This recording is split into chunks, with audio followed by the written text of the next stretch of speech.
नमस्कार। आकाशवाणी से प्रस्तुत है समाचार संध्या।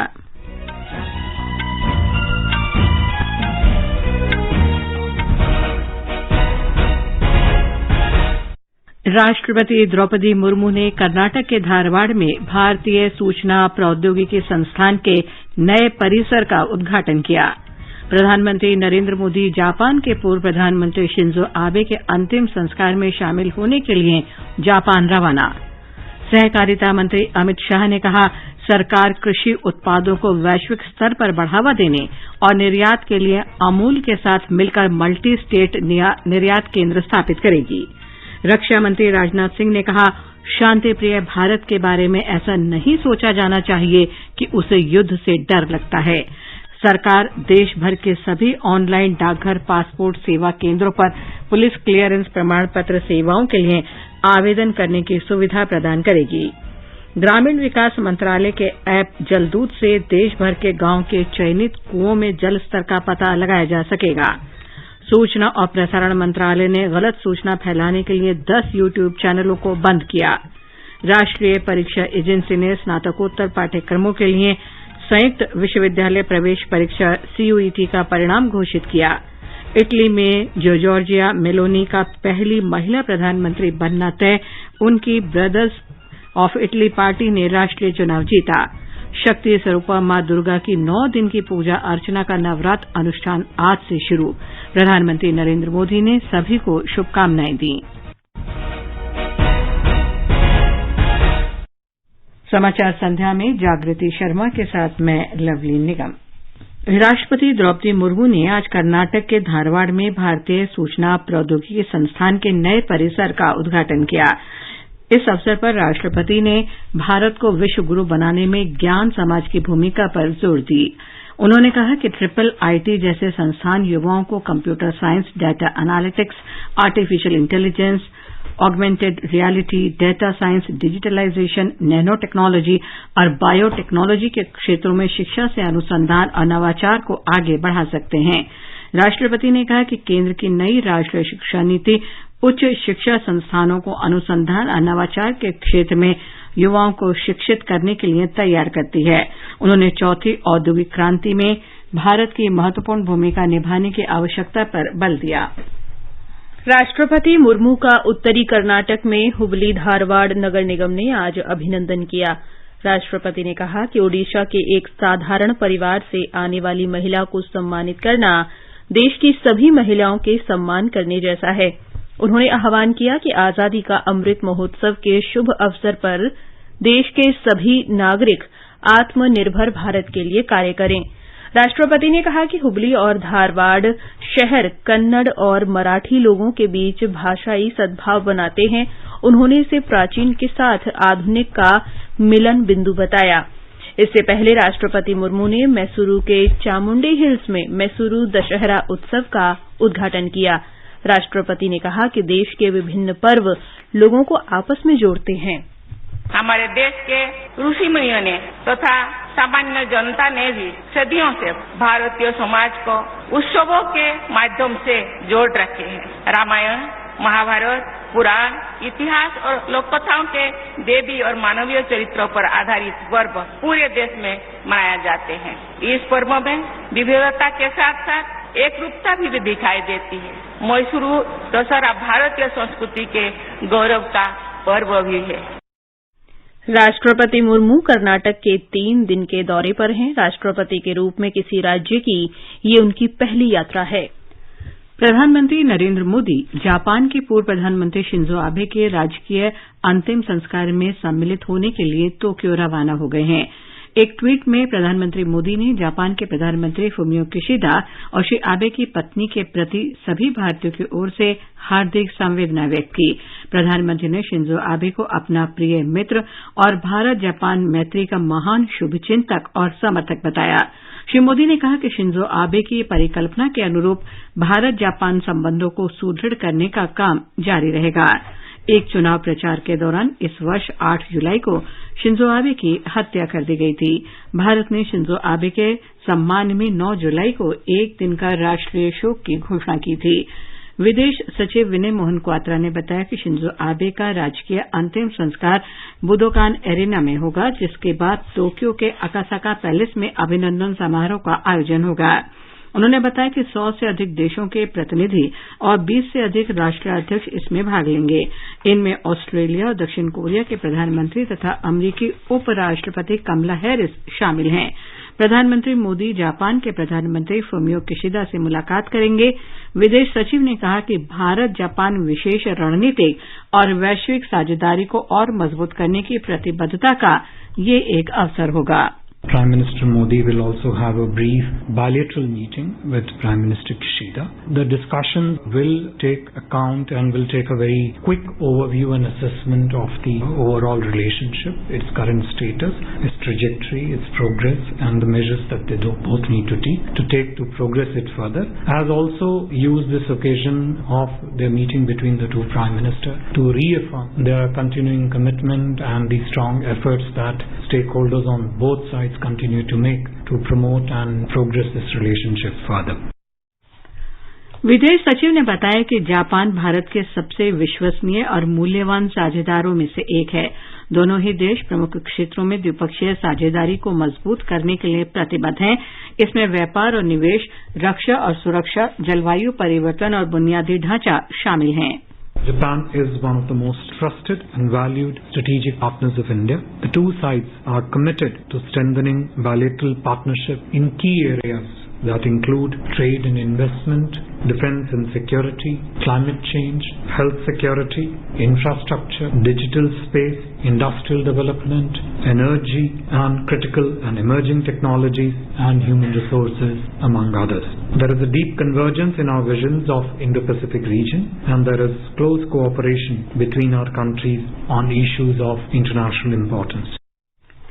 हमारे संवाददाता की एक रिपोर्ट। एक दशक से भी लंबे समय के दौरान प्रधानमंत्री नरेंद्र मोदी और जापान के पूर्व प्रधानमंत्री शिंजो आबे के बीच हुई कई मुलाकातों के जरिए दोनों के बीच विश्वास और दोस्ती का एक अटूट संबंध विकसित हुआ था। दोनों नेताओं ने भारत जापान संबंधों को मजबूत बनाने की दिशा में कई महत्वपूर्ण कदम उठाए। शिंजो आबे ने भारत में हाई स्पीड रेल के सपने को साकार करने में अहम योगदान दिया था। उनके योगदान से quad, ASEAN, Indo Pacific ocean initiative और एशिया अफ्रीका ग्रोथ कॉरिडोर को भी काफी फायदा हुआ। शिंजो आबे की अंतिम यात्रा में शामिल होकर प्रधानमंत्री नरेंद्र मोदी अपने प्रिय मित्र को भावभीनी श्रद्धांजलि अर्पित करेंगे। दीपेंद्र कुमार, आकाशवाणी समाचार, दिल्ली। सहकारिता मंत्री अमित शाह ने कहा है कि सरकार अमूल के साथ विश्व बाजार में कृषि उत्पादों के प्रचार और निर्यात के लिए एक मल्टी स्टेट एक्सपोर्ट हाउस स्थापित कर रही है। अहमदाबाद के बावला में किसान सम्मेलन में श्री शाह ने कहा कि मल्टी स्टेट एक्सपोर्ट हाउस जैविक उत्पादों को बढ़ावा देने पर ध्यान केंद्रित करेगा और किसानों को सीधे मौद्रिक लाभ पहुंचाएगा। श्री शाह ने कहा कि प्राथमिक कृषि सहकारी समितियां अब कई प्रकार की आपूर्ति सेवाएं प्रदान कर सकती हैं, जो कभी उधार के पैसे देने तक सीमित थी। प्राकृतिक खेती के लाभों पर जोर देते हुए श्री शाह ने कहा कि जैविक खेती से यूरिया का उपयोग समाप्त हो जाएगा, जो मानव स्वास्थ्य के लिए भी गंभीर खतरा है। उन्होंने कहा कि प्राकृतिक खेती से न केवल कृषि की लागत कम होगी, बल्कि कृषि आय में भी पर्याप्त वृद्धि होगी। श्री शाह ने आज अहमदाबाद में 237 करोड़ रुपए लागत की अहमदाबाद नगर निगम की विभिन्न जन केंद्रित परियोजनाओं का उद्घाटन और शिलान्यास भी किया।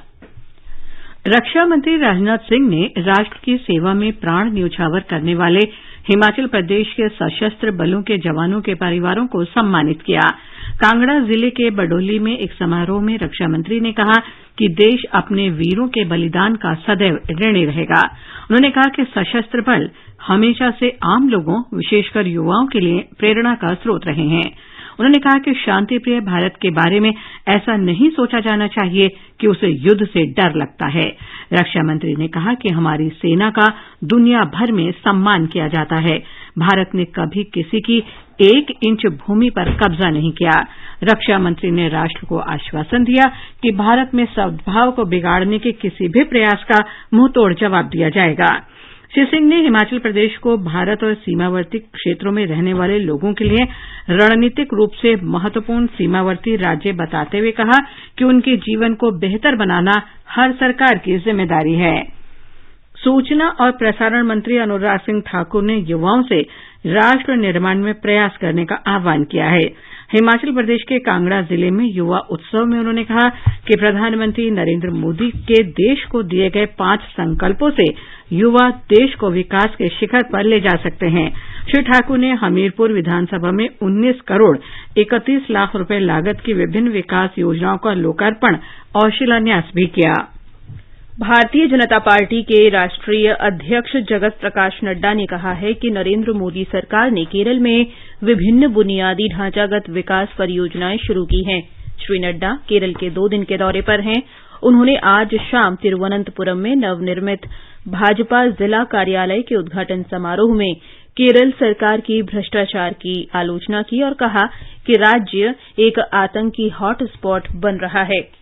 ये समाचार हमारी वेबसाइट newsonair.com/hindi और हमारे mobile app news on AIR पर भी उपलब्ध हैं। प्रतियोगी परीक्षाओं की तैयारी करने वालों के लिए इस बार अभ्यास कार्यक्रम में विषय होगा पब्लिक एडमिनिस्ट्रेशन। इस सब्जेक्ट पर अपने सवाल आप हमें व्हाट्सएप करें 9289094044 पर या फिर आप ईमेल करें abhyas.airnews@gmail.com पर। सवाल भेजने की अंतिम तारीख है 28 सितंबर। आपका अभ्यास हमारा प्रयास।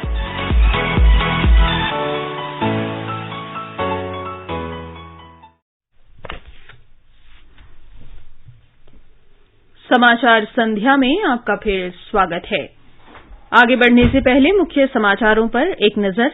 राष्ट्रपति द्रौपदी मुर्मू ने कर्नाटक के धारवाड़ में भारतीय सूचना प्रौद्योगिकी संस्थान के नए परिसर का उद्घाटन किया। प्रधानमंत्री नरेंद्र मोदी जापान के पूर्व प्रधानमंत्री शिंजो आबे के अंतिम संस्कार में शामिल होने के लिए जापान रवाना।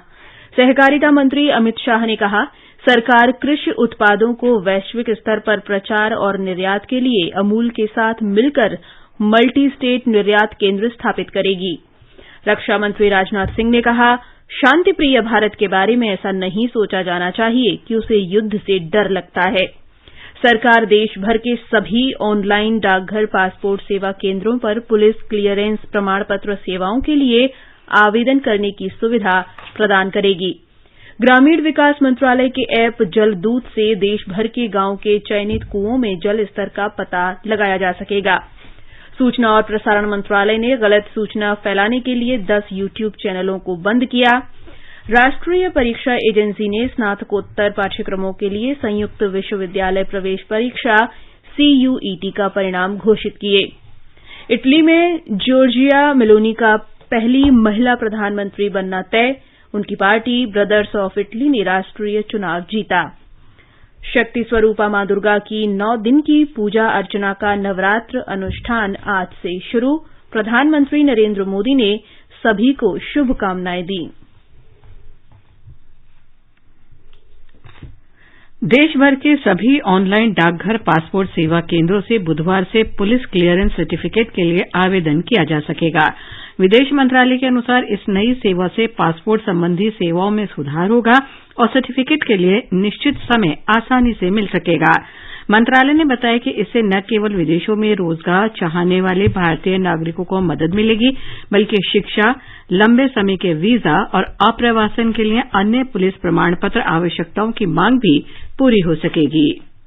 ग्रामीण विकास मंत्रालय ने जलदूत ऐप विकसित की है, जिससे देश भर के गांव के चयनित कुओं में जल स्तर का पता लगाया जा सकेगा।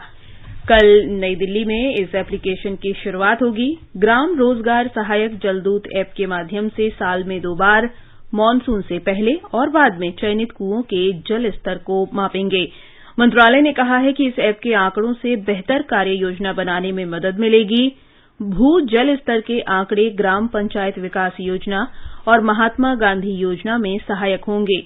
मंत्रालय के अनुसार ग्रामीण और शहरी क्षेत्रों में जल प्रबंधन में सुधार के लिए कई कदम उठाए जा रहे हैं। इसमें वाटरशेड विकास, वनीकरण, जल निकाय विकास और नवीनीकरण तथा वर्षा जल संचयन शामिल हैं। सूचना और प्रसारण मंत्रालय ने 10 YouTube चैनलों पर प्रतिबंध लगा दिया है। सूचना और प्रसारण मंत्री अनुराग ठाकुर ने आज बताया कि ये YouTube चैनल गलत सूचना फैला रहे थे और मित्र देशों के साथ संबंधों को तोड़ने की कोशिश में लगे थे तथा देश की संप्रभुता और क्षेत्रीय अखंडता के लिए चुनौती बन रहे थे।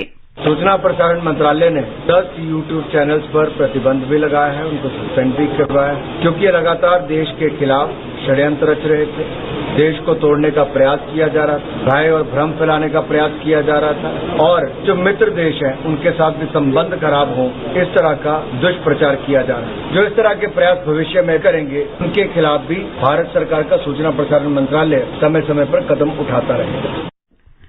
इनमें अग्निपथ योजना, भारतीय सशस्त्र बलों और देश के राष्ट्रीय सुरक्षा तंत्र सहित कुछ मुद्दों पर दुष्प्रचार किया जाना शामिल है। मंत्रालय ने राष्ट्रीय सुरक्षा और अन्य देशों के साथ मैत्रीपूर्ण संबंधों के दृष्टिकोण से सामग्री को गलत और संवेदनशील करार दिया है। मंत्रालय ने कहा कि देश की सीमाओं के स्वरूप पर गलत बयानी को भारत की संप्रभुता और क्षेत्रीय अखंडता के लिए हानिकारक पाया गया है।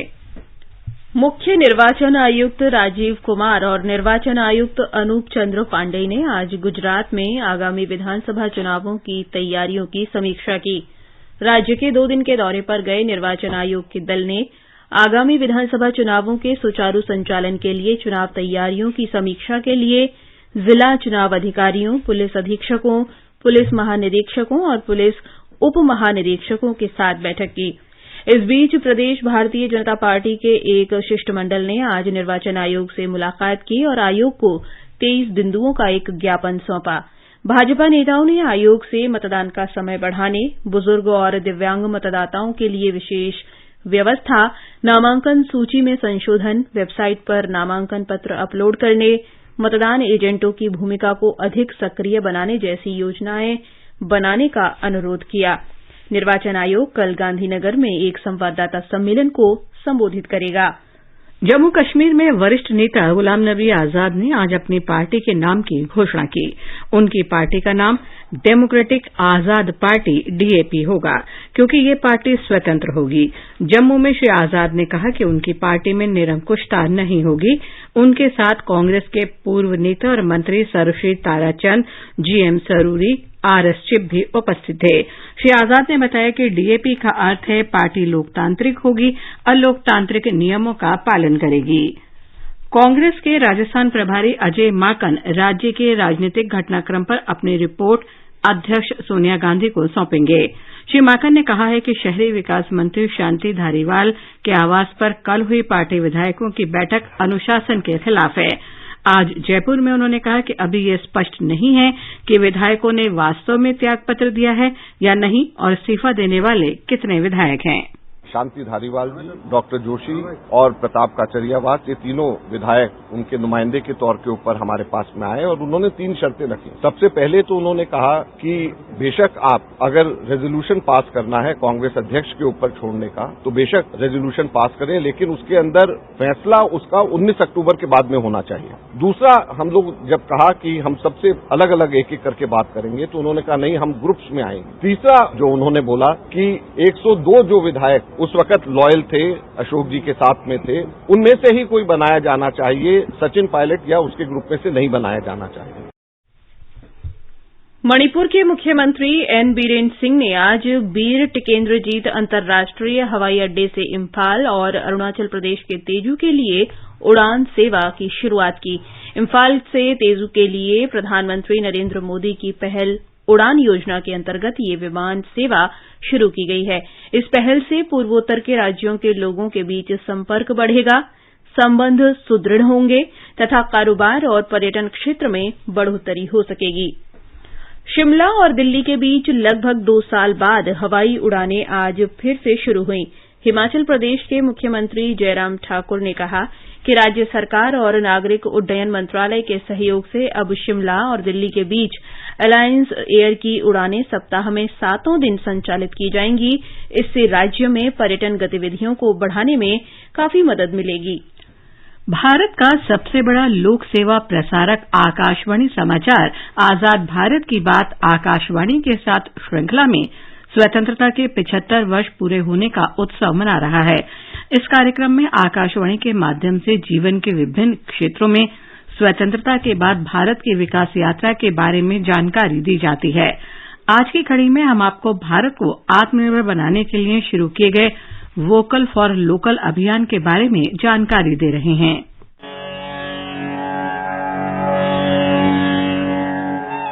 सार्वजनिक खरीद के लिए भारतीय फर्मों पर अधिक ध्यान देने से लेकर स्थानीय विनिर्माण के लिए विदेशी और भारतीय कंपनियों को कर प्रोत्साहन की पेशकश करने तक सरकार ने अपनी वोकल फॉर लोकल मुहिम को बढ़ाया है। कोविड-19 महामारी के दौर में वोकल फॉर लोकल नया नारा बन गया। इस आंदोलन के पीछे के विचार की जड़ें स्वदेशी आंदोलन में है, जिसे महात्मा गांधी ने बढ़ाया था और 1905 में भारतीय स्वतंत्रता संग्राम के दौरान लोकप्रिय हुआ था। इसे भारतीयों में राष्ट्रवाद और राष्ट्रवादी गौरव की भावना को आत्मसात करने के तरीके के रूप में देखा गया। वोकल फॉर लोकल अभियान का उद्देश्य स्थानीय उद्योगों को बढ़ावा देना और जहां भी संभव हो स्थानीय वस्तु का उपभोग करना है, ताकि मांग में वृद्धि के दीर्घकालिक प्रभावों का उपयोग घरेलू उद्योगों को विकसित करने और उन्हें धीरे धीरे आत्मनिर्भर बनाने के लिए किया जा सके। आर्थिक विश्लेषक पुनीत जैन कहते हैं, स्थानीय के लिए वोकल की मुहिम उत्पादन को बढ़ाने में मदद करेगी और अंत में भारत को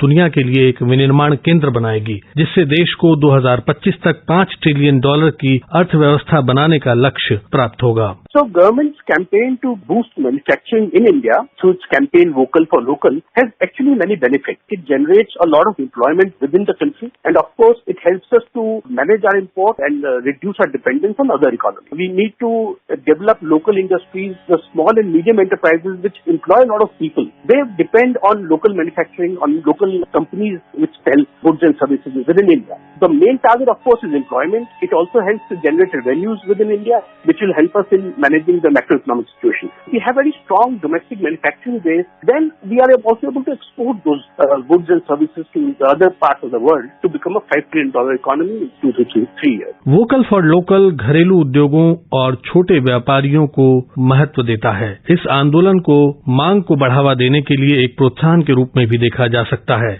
इसने छोटे और सीमांत घरेलू उद्योगों के लिए एक जीवन रेखा देने का काम किया।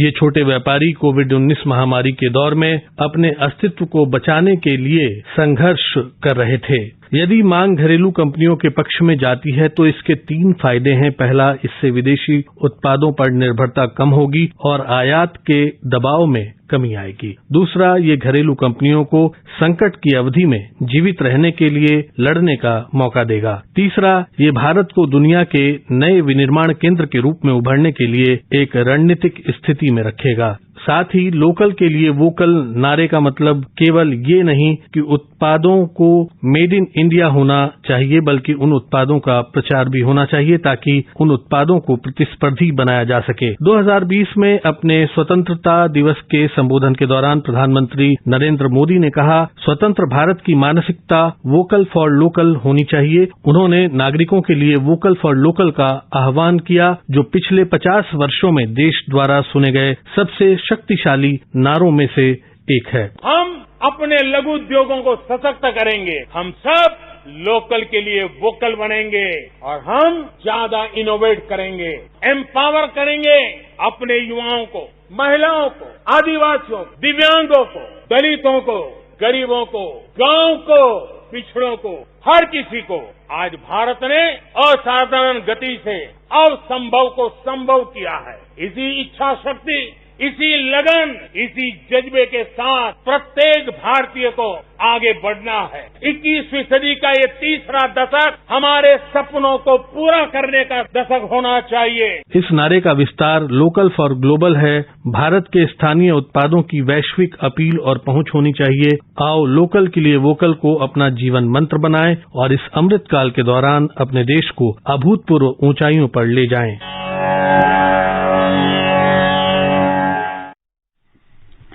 आजाद भारत की बात आकाशवाणी के साथ कार्यक्रम को ट्विटर @AIR न्यूज अलर्ट्स पर, YouTube channel news on AIR official पर, न्यूज ऑन AIR ऐप पर, फेसबुक और इंस्टाग्राम पर सुना जा सकता है।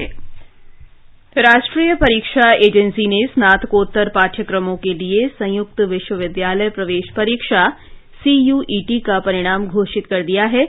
परीक्षार्थी आधिकारिक वेबसाइट cuet.nta.nic.in या nta.ac.in पर परिणाम देख सकते हैं। प्रवेश परीक्षा के लिए 6,07,000 से अधिक उम्मीदवारों ने पंजीकरण किया और 3,34,000 ने परीक्षा दी। केंद्रीय विश्वविद्यालयों में स्नातकोत्तर पाठ्यक्रमों में प्रवेश के लिए ये परीक्षा आयोजित की गई। शैक्षणिक सत्र 2022-23 के प्रवेश के लिए 66 विश्वविद्यालयों ने प्रवेश परीक्षा का आयोजन किया। शक्ति रूपा मां दुर्गा की 9 दिन की पूजा अर्चना का नवरात्र अनुष्ठान आज से प्रारंभ हो गया है। आज प्रथम दिन देवी के शैलपुत्री रूप की पूजा की जाती है।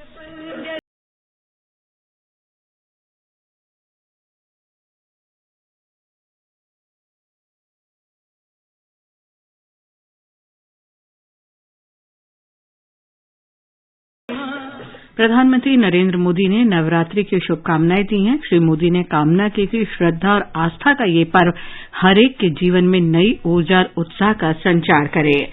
महाराष्ट्र में प्रशासन की ओर से भक्तों की सुरक्षा के कड़े प्रबंध किए गए हैं। एक रिपोर्ट। महाराष्ट्र में कोरोना महामारी के 2 साल बाद पहली बार इस साल का नवरात्रि उत्सव राज्य सरकार के निर्देशों के अनुसार बिना किसी प्रतिबंध के मंगलमय वातावरण में शुरू हुआ। कोल्हापुर में करवीर निवासिनी देवी श्री महालक्ष्मी मंदिर में मंदिर के मुख्य पुरोहितों ने घट स्थापना अनुष्ठान के लिए अभिषेक किया। वहीं महाराष्ट्र की कुलस्वामिनी श्री तुलजा भवानी का शारदीय नवरात्रि पर्व भी आज धार्मिक माहौल में तुलजापुर में शुरू हुआ। नासिक के पास स्थित श्री सप्तशृंगी देवी मंदिर में भी आज से नवरात्रि पर्व शुरू हुआ। राज्य परिवहन निगम ने श्रद्धालुओं के लिए प्रतिदिन 250 अतिरिक्त बसों की व्यवस्था की है। सभी प्रमुख मंदिरों में सुरक्षा के लिए पुलिस कर्मियों की भारी तैनाती की गई है। निवेदिता, आकाशवाणी समाचार, मुंबई। विज्ञान और प्रौद्योगिकी मंत्री डॉक्टर जितेंद्र सिंह ने तकनीकी सफलताओं और नवाचारों को प्रदर्शित करने के लिए 1 वीक 1 लैब थीम आधारित अभियान की घोषणा की है। ये अभियान देशभर की 37 वैज्ञानिक और औद्योगिक अनुसंधान परिषद CSIR प्रयोगशालाओं और संस्थानों में आयोजित किया जाएगा। नई दिल्ली में डॉक्टर सिंह ने कहा कि वैज्ञानिक और औद्योगिक अनुसंधान परिषद की विरासत इसकी राष्ट्रीय प्रयोगशालाओं और संस्थानों के महत्वपूर्ण योगदान पर बनी है। और अब आर्थिक जगत की खबरों के साथ हैं निखिल कुमार। बॉम्बे स्टॉक एक्सचेंज का सेंसेक्स 954 अंक लुढ़ककर 57,145 पर बंद हुआ। नेशनल स्टॉक एक्सचेंज का निफ्टी भी 311 अंक गिरकर 17,016 पर आ गया। अंतर बैंकिंग विदेशी मुद्रा बाजार में $1 की तुलना में ₹63 कमजोर होकर 81.62 पर बंद हुआ। मल्टी कमोडिटी एक्सचेंज में अक्टूबर के वादा कारोबार में सोना बढ़त से 49,580 प्रति 10 ग्राम पर था। वहीं दिसंबर अनुबंध वाली चांदी 56,210 प्रति किलो पर थी और अंतर्राष्ट्रीय बाजार में ब्रेंट कच्चे तेल की कीमत $85 प्रति बैरल के आसपास रही। उत्तर प्रदेश में लखनऊ के इटौंजा इलाके में हुई एक सड़क दुर्घटना में 8 महिलाओं और 2 बच्चों सहित 10 श्रद्धालुओं की मृत्यु हो गई और 37 अन्य घायल हुए हैं। 47 लोगों को ले जा रही एक ट्रैक्टर ट्रॉली फिसलकर तालाब में जा गिरी। मुख्यमंत्री योगी आदित्यनाथ ने प्रत्येक मृतक के निकट परिजन को 4-4 लाख रुपए की अनुग्रह राशि दिए जाने की घोषणा की है। इटली में द्वितीय विश्व युद्ध के बाद पहली बार दक्षिणपंथी नेतृत्व वाली सरकार बनने जा रही है। ब्रदर्स पार्टी के जॉर्जिया मेलोनी इटली की पहली महिला प्रधानमंत्री बनेंगी। केंद्र और दक्षिणपंथी गठबंधन के कुल 44% वोट हासिल किया है। इसमें मेलोनी की ब्रदर्स ऑफ इटली पार्टी ने 26% वोट हासिल किए हैं। और अंत में मुख्य समाचार एक बार फिर। राष्ट्रपति द्रौपदी मुर्मू ने कर्नाटक के धारवाड़ में भारतीय सूचना प्रौद्योगिकी संस्थान के नए परिसर का उद्घाटन किया। प्रधानमंत्री नरेंद्र मोदी जापान के पूर्व प्रधानमंत्री शिंजो आबे के अंतिम संस्कार में शामिल होने के लिए जापान रवाना। सहकारिता मंत्री अमित शाह ने कहा, सरकार कृषि उत्पादों को वैश्विक स्तर पर प्रचार और निर्यात के लिए अमूल के साथ मिलकर मल्टी स्टेट निर्यात केंद्र स्थापित करेगी। रक्षा मंत्री राजनाथ सिंह ने कहा, शांति प्रिय भारत के बारे में ऐसा नहीं सोचा जाना चाहिए कि उसे युद्ध से डर लगता है। सरकार देश भर के सभी ऑनलाइन डाकघर पासपोर्ट सेवा केंद्रों पर पुलिस क्लियरेंस प्रमाण पत्र सेवाओं के लिए आवेदन करने की सुविधा प्रदान करेगी। ग्रामीण विकास मंत्रालय के ऐप जलदूत से देश भर के गांव में चयनित कुओं में जल स्तर का पता लगाया जा सकेगा।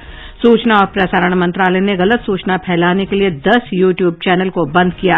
राष्ट्रीय परीक्षा एजेंसी ने स्नातकोत्तर पाठ्यक्रमों के लिए संयुक्त विश्वविद्यालय प्रवेश परीक्षा CUET का परिणाम घोषित किया।